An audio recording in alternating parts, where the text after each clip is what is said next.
First Baptist, I want to say a few words about giving in uncertain times.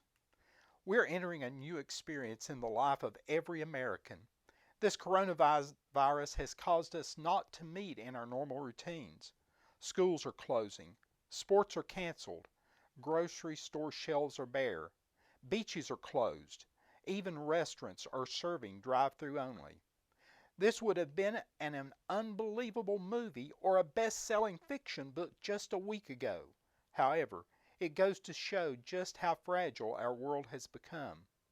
With all our money and power and possessions and government and education and military might, we're still not in control.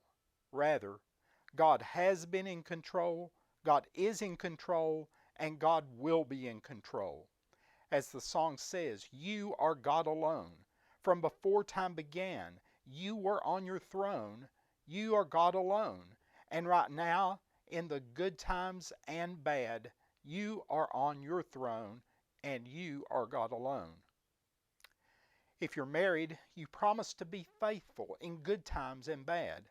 As the bride of Christ, we have a duty to be faithful to His body, the church, in bad times as well as good. God set the example and gave. For God so loved the world that He gave His one and only Son. He gave even when He knew His choice would cause Him hurt and separation. He gave when He knew the pain and agony of His only Son. He gave, and He calls us to give as well. In the last part of Deuteronomy chapter 14 verse 23, the Bible teaches us that the purpose of tithing is to teach you to always put God first in your life. We need to put God first and keep God first in our lives in uncertain times, even more than when things are going good. Giving is more than a checkbook issue or a 401k issue. It's a heart issue. The Bible doesn't mention anything about pausing giving when things are hard. God first commanded the tithe in Numbers chapter 18. God did not give the first command to give when resources were abundant. However, it was in the middle of the 40-year wanderings of the Israelites. They were in the desert, walking hundreds of miles. They were eating manna from heaven because they were without food. It was there that God tells them to give a tithe to the Lord. In the New Testament, God says in 2 Corinthians chapter 9, verse 7, each one must give as he has decided in his heart, not reluctantly or under compulsion, for God loves a cheerful giver. In Deuteronomy chapter 16, verse 17, it says, every man shall give as he is able, according to the blessing of the Lord your God that He has given you.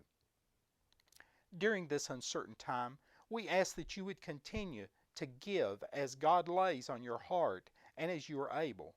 You can give in a variety of ways. First, you can mail in your check, or you can drop it in our new outside safe located just beside the fellowship hall door. Number 3, you can give for free, no stamp required, by using automatic bill pay through your bank. Number 4, you can give online at our website at www.fbcenterprise.com by hovering over the Give link in the upper right-hand corner and then clicking Give Online. Fifth, you can go directly to my.simplegive.com/FBCE. Finally, you can give by texting your amount to 334-518-3141. There is a one-time setup process. You can also text the fund name if you want to give to another fund, like the building fund. After the first time, all you do is text the amount and it will be charged to your credit card.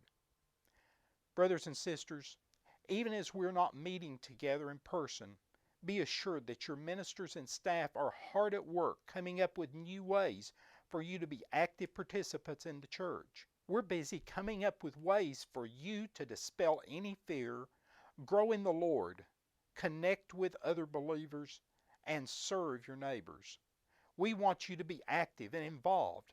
Connect with us on Facebook or at www.fbcenterprise.com as we join together to glorify God by making disciples of all nations. Thank you.